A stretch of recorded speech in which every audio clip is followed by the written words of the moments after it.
शरीफ भैया पठाण यांच्याकडून 100 रुपयाचं बक्षीस. सूर्य उगवलाय का? 100% उगवलाय बघा. 1 वाजता सूर्य उगवला बाळवली.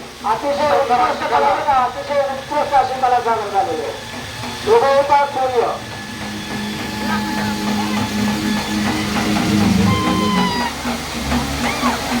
इर्शाद मुल्ला रिस्ट ग्रुप कराड मलकापूर यांच्याकडून 51 रुपयाचं बक्षीस आणलं. यांचा प्रदीप आणि पल्ला यांच्या कलेसाठी.